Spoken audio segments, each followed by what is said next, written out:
मैं बात करना चाहूँगा उन सत्याग्रहों की, उन आंदोलनों की जो इतिहास के पन्नों में कहीं दब गए।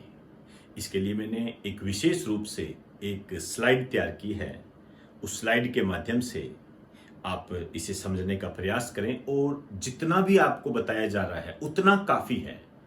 इनकी डिटेल में जाने की आवश्यकता आपको बिल्कुल भी नहीं है। बेसिक कंसेप्ट आपको पता होना चाहिए। यदि डिटेल की आवश्यकता होती तो मैं आपको बता देता। आप मुझे जानते हो इस बारे में कि हम कितने एक्सप्लेन तरीके से बात करते हैं, लेकिन एक्सप्लेन तरीका वहीं पर ही लागू होता है जो आपके लिए आवश्यक होता है। बिना किसी आवश्यकता के किसी भी टॉपिक को एक्सप्लेन में लेना यह आपके लिए हानिकारक साबित हो सकता है, आपकी कामयाबी में बाधक हो सकता है, आपको अपॉइंटमेंट लेटर दिलाने में एक नेगेटिव भूमिका निभा सकता है। तो मेरी बात पर हमेशा गौर करें। ये जो आपको बताया जाता है कि कहां हमें एक्सप्लेन करना है और कहां पर हमें उसको एक संक्षिप्त रूप में लेना है, इसकी जानकारी आपको भली भांति होनी चाहिए। ये ध्यान रखें, ऐतिहासिक काल तो सिंधु घटी सभ्यता से लेकर 1947 तक चलता है, लेकिन हमें उसे किस रूप में लेना है ये सबसे महत्वपूर्ण बात होती है। उसी दिशा में ये स्लाइड एक कारगर साबित हो सकती है। आपके सामने काफी भरा पूरा बोर्ड मैंने रखा है। कुछ ऐसे महत्वपूर्ण सत्याग्रह जो इतिहास के पन्नों में दब गए, इतिहास के पन्नों में कहीं दब गए, मैं उनकी बात करने जा रहा हूं। ये जो है, यदि हम कहें कहां से कहां तक इसका क्राइटेरिया लागू होता है, तो 1922 से 1925 तक मैं आपको बताने जा रहा हूं। सबसे पहले हम बात करेंगे झंडा सत्याग्रह की। 1923 का यह सत्याग्रह है कांग्रेस के ध्वज के प्रयोग को रोकने के विरोध में। कांग्रेस का ध्वज इस्तेमाल करते थे कई अन्य नेता, अन्य प्रांतीय पार्टियां, अन्य समाज सेवक इस्तेमाल करते थे। उसका नकारात्मक इस्तेमाल रोकने के लिए इस सत्याग्रह को प्रारंभ किया गया 1923 में नागपुर के अंदर। तो आपको सिर्फ इतना ध्यान रखना है कि झंडा सत्याग्रह 1923 में नागपुर में प्रारंभ हुआ था, कांग्रेस के ध्वज के प्रयोग को रोकने के विरुद्ध में हुआ था। क्लियर? आइए फिर ये जो हरे रंग में मैंने लिखा है तारकेश्वर आंदोलन। तारकेश्वर, ये जो तारकेश्वर आंदोलन है ये 1924 से संबंधित है और बंगाल से रिलेटेड है। यहां पर क्या हुआ था, स्वामी विश्वानंद ने यह आंदोलन प्रारंभ किया था या सत्याग्रह प्रारंभ किया था। ये भ्रष्ट महंत के विरोध में, वहां कोई महंत थे वो भ्रष्टाचार में लिप्त हो गए थे, उसके विरोध में इन्होंने ये आंदोलन प्रारंभ किया था, तारकेश्वर आंदोलन। ये भी इतिहास के पन्नों में दबा हुआ एक महत्वपूर्ण आंदोलन है जो आपके एग्जामिनेशन में आने की ताकत रखता है। इसके बाद में मैंने ये ब्लू कलर में वाइकोम सत्याग्रह रखा है।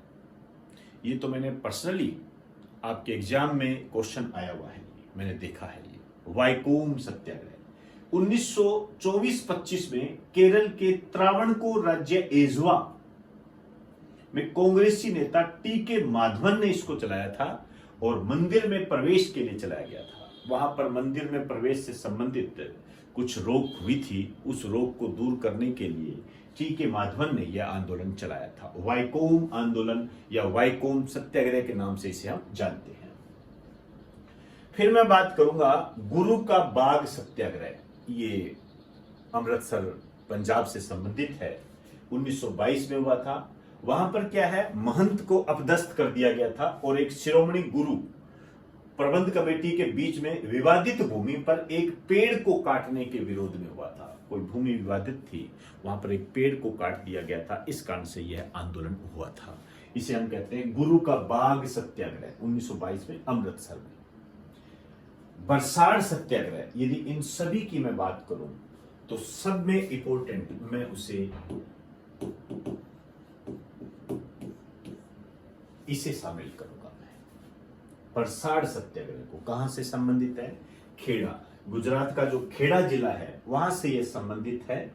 इसमें क्या हुआ था, बरसाड़ में डकैती की घटनाएं हो रही थी, लोगों को लूटा जा रहा था, तो उसको रोकने के लिए पुलिस अधिकारियों की नियुक्ति करनी थी। अब पुलिस अधिकारियों की नियुक्ति करनी थी तो ऑब्वियसली बात है उन्हें पेमेंट देनी पड़ेगी, पैसा देना पड़ेगा। ये पैसा आए कहां से? तो सरकार ने क्या किया, जो बरसाड़ में जो अडल्ट थे, वयस्क थे, उन पर 2 रुपए 7 आने का टैक्स लगा दिया। 2 रुपए 7 आने का टैक्स लगा दिया। इस टैक्स के विरोध में यह सत्याग्रह किया गया था, आंदोलन किया गया था। आप देख लीजिए, प्रत्येक वयस्क पर 2 रुपए 7 आने का टैक्स लगाए जाने के विरोध में बरसाड़ में डकैती की घटनाओं को रोकने के लिए पुलिस दलों की नियुक्ति के लिए यह टैक्स लगाया गया था। यह सफल रहा। ये जो बात है ये महत्वपूर्ण है।